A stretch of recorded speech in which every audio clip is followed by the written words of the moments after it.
तो गाइस कैसे हैं आप सब लोग। ह्यूमन डिस्ट्रॉयर के एपिसोड 43 के साथ हाजिर हो। तो लास्ट एपिसोड के एंड पे हमने देखा था तो ग्रैंड गार्डियन वहां पर सवाल उठाते हैं कि अब यहाँ पर वर्मिलियन सन डीमन की जगह के ऊपर कौन बैठेगा, क्योंकि उसकी पोजीशन तो वैकेंट है। तो इसी के साथ उन्हें साइड के ऊपर से आवाज आती है कि वर्मिलियन सन डीमन यहाँ पर आ चुके हैं। तो माजू कहता है कि वो तो यहाँ पर आ गए। तो वर्मिलियन सन डीमन जो होता है बहुत ही बुरी हालत में होता है, क्योंकि उसे पॉइजन दिया गया था। तो उसे वहां पर चारपाई के ऊपर उठाकर लाया जाता है और वहां पर लाने के बाद से वहां पर रखा जाता है। तो उसकी स्टेट वाकई में काफी ज्यादा खराब होती है। तो ग्रैंड गार्डियन कहते हैं कि तुम्हें ये कैसे मिला। तो माजू कहता है कि जब मैंने वहां पर उस फेक की बात सुनी तो मुझे लगा था कि वो यहीं पर कल्ट के अंदर ही कहीं पर छुपा हुआ हो सकता है, यानी कि उसे यहीं पर कल्ट के अंदर एक केव के अंदर छुपाया हुआ था। तो मैंने यहाँ पर इस पूरे एरिया को सर्च करवाया तो मुझे फाइनली केव के अंदर से ये मिल गया और मैं इसे वहां पर से उठाकर ले आया हूँ। अब जबकि इसकी पोजीशन यहाँ पर एम्प्टी है तो फिर हमें यहाँ पर इसकी पोजीशन के बारे में बात करनी थी, तो इसीलिए मैं इसे यहाँ पर लेकर आया हूँ। तो मैं यहाँ पर इसकी पोजीशन इसी के हवाले करता हूँ। तो ये बात सुनते ही गार्डियंस फिर से वहां पर शोर मचाते हैं और कहते हैं लेकिन माय लॉर्ड आप यहाँ पर इसकी पोजीशन इसको वापस कैसे दे सकते हैं। ये गद्दार है, इसने हमारे सेक्टर को धोखा दिया है।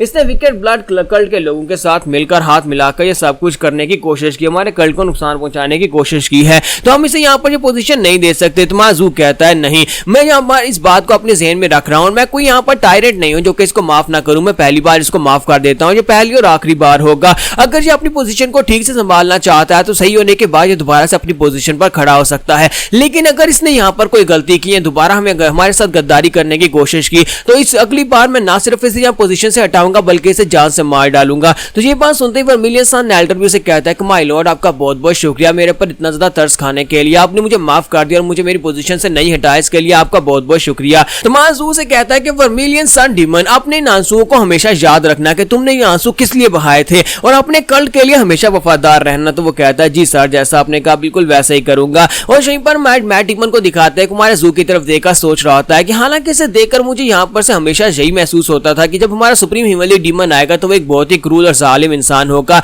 और एक बहुत ही पावरफुल इंसान जिसे सिर्फ और सिर्फ स्ट्रेंथ की पड़ी होगी। लेकिन जब से मैंने यहाँ पर अपने नए सुप्रीम हिमालयन डीमन को देखा है मुझे लगता है ये काफी ज्यादा अलग है। जब मैंने इससे पहली बार फाइट की थी उस वक्त भी मुझे महसूस हुआ था, लेकिन अब यहाँ पर इसके फैसलों और इसकी सोच को देखकर मुझे लगता है कि ये वाकई में बहुत ज्यादा अलग है।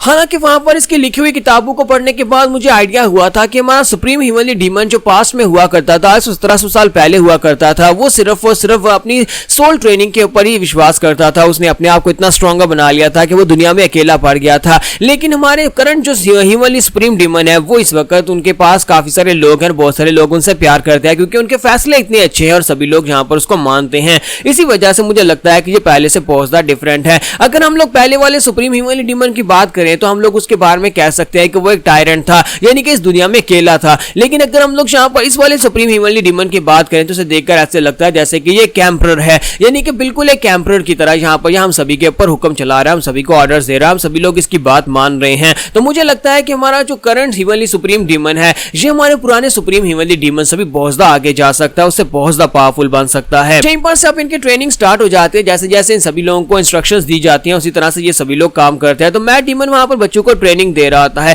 तो मैट डीमन उन सभी लोगों से कहता है कि जरा जान के साथ अपनी तलवारों को घुमाओ, क्या तुम लोगों ने सुबह खाना नहीं खाया। और इसी के साथ वो सभी लोग वहां पर ट्रेनिंग कर रहे होते हैं। तो हमारा जू वहां पर आता है और उसे कहता है कि मेरी बात सुनो। तो उसके पास आता है और उसे कहता है जी सर बताएं आपको क्या काम है। तुम्हारा जू से कहता है कि मुझे ये बताओ कि इन बच्चों में से कितने बच्चे ऐसे हैं जो कि इसी ट्रेनिंग के दौरान मारे जाएंगे। तो वो कहता है तकरीबन 10% बच्चे ऐसे होते हैं जो कि ट्रेनिंग के दौरान मारे जाते हैं, क्योंकि ये हमारा रूल है कि हम लोग यहाँ पर बहुत ही टफ ट्रेनिंग देते हैं और जो बच्चे यहाँ पर ट्रेनिंग को पास करने लायक नहीं होते वो लोग यहाँ पर मारे जाते हैं, क्योंकि हमारे डिमोनिक कल्ट का हमेशा से एक असूल रहा है कि सिर्फ और सिर्फ स्ट्रॉन्गेस्ट ही सर्वाइव कर पाते हैं और कमजोर जो होते हैं वो मारे जाते हैं। तो माजू कहता है अच्छा तो ऐसी बात है। फिर साथ ही उसे कहता है कि चाहे हम लोग जहाँ पर इस बात को किसी तरह से भी डिस्क्राइब कर ले, लेकिन ये क्रूल वर्ल्ड जो है जहाँ पर हमें स्ट्रॉन्ग जो है वो हमेशा से वीक को खा जाता है, यानी कि हमेशा से यहाँ पर स्ट्रॉन्ग ही सर्वाइव कर पाया है। ये जो असूल है ये हमेशा से यहाँ पर जंगल का असूल ही रहा है और हमारा इंसानों का भी यही असूल रहा है। माय लॉर्ड आपको ये बात काफी ज्यादा हार्श लग रही होगी कि यहाँ पर बच्चे ट्रेनिंग के दौरान मारे जाते हैं, लेकिन मुझे लगता है कि यही ट्रेनिंग जो है आगे जाकर बच्चों के काफी ज्यादा काम आती है। ये बचपन में जब इन बच्चों को लगता है कि अगर हम लोग ठीक तरह से ट्रेनिंग नहीं करेंगे और हमारा ओपोनेंट मारा जाएगा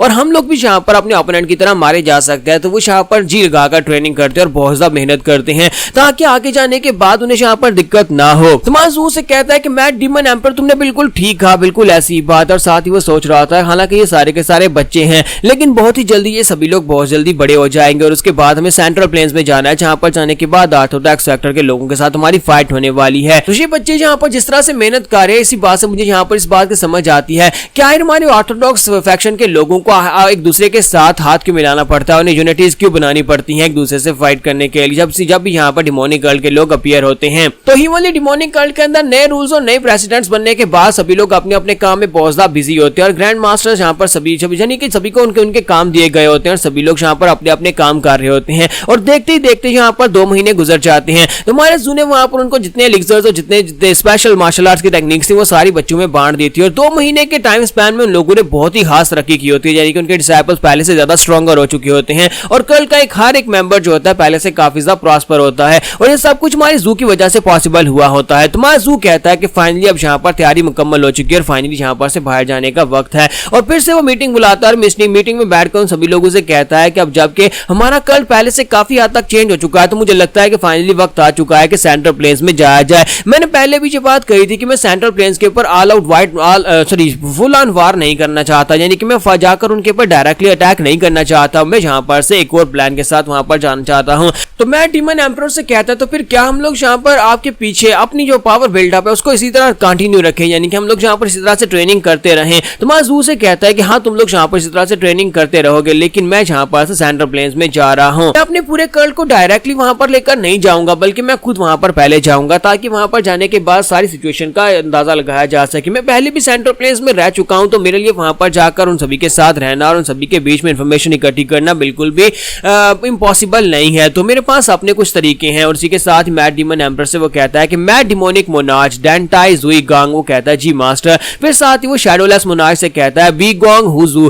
तुम, और साथ में वो एक और लड़की होती है जिसका नाम हार्ट ब्रेकिंग फ्लावर होता है, वो भी डेंटाई वूजियान होती है। तो उससे कहता है कि तुम तीनों मेरे साथ जाने वाले हो, तुम तीनों ही सेंट्रल प्लेन्स में मेरे साथ जाओगे, तुम तीनों को अपनी तैयारी मुकम्मल करनी होगी। हमारा जू जब वहां पर अपने लिए बंदे भी सिलेक्ट कर लेता है कि इन लोगों को अपने साथ लेकर सेंट्रल प्लेन्स में जाएगा, तो उसी के साथ ही ग्रैंड गार्डियन उसके पास आते हैं और उसे कहता है कि यंग मास्टर आपको जाने से पहले एक रस्म को पूरा करना होगा, यहाँ की एक ट्रेडिशन है, एक रूल है, आपको उसे पूरा करना ही पड़ेगा। तो वो कहता है कि वो क्या है, तो उसी के साथ ही वो उसे बताते हैं कि इस बार जो डिसाइपल्स है उन डिसाइपल्स में से जो डिसाइपल जिसने सबसे बेहतर कारकर्दगी की है और जिसने यहाँ पर रिजल्ट्स में सबसे बेहतर स्कोर्स हासिल किए हैं उसको आपको यहाँ पर इनाम देना पड़ेगा। और ये हमारी बहुत ही पुरानी रस्म रही है कि जहाँ पर जो भी सबसे पावरफुल बंदा होता है, यानी कि जो हमारे कल्ट लीडर के तौर पर होता है, वो यहाँ पर उस डिसाइपल को गिफ्ट देता है और आपको यहाँ पर उसे गिफ्ट देने होंगे। वो 2 गिफ्ट होते हैं, एक बहुत ही स्पेशल मार्शल आर्ट्स की बुक होगी और साथ ही आपको उसे एक वेपन देना होगा। ये 2 चीजें आपको अपने हाथ से उस डिसाइपल को देनी होंगी ताकि बाकी के सभी डिसाइपल्स भी ये देखने के बाद बहुत ज्यादा मेहनत करें कि उन्हें यहाँ पर इनाम मिलता है। इसलिए प्लीज यहाँ पर इस बात को मान लो, करना बहुत ज्यादा जरूरी है, प्लीज हमारी इस ट्रेडिशन को फॉलो करें। तुम्हारा जू कहता है हाँ क्यों नहीं, अब जबकि मैं कल्ट लीडर हूं तो फिर मैं तुम्हारी सारी ट्रेडिशन को भी फॉलो करूंगा। ठीक है, उस डिसाइपल को मेरे पास लेकर आओ जिस डिसाइपल ने यहाँ पर इस बार के रिजल्ट्स में सबसे बेहतरीन नंबर्स हासिल किए हैं और सबसे बेहतर डिसाइपल निकला है, उसे मेरे पास लेकर आओ। मैं उसे पर्सनली यहाँ पर 2 गिफ्ट्स दूंगा। और हमारी एपिसोड 43 का एंड होगा और नेक्स्ट एपिसोड में देखेंगे कि वो डिसाइपल कौन है जो सबसे बेस्ट में से बेस्ट था।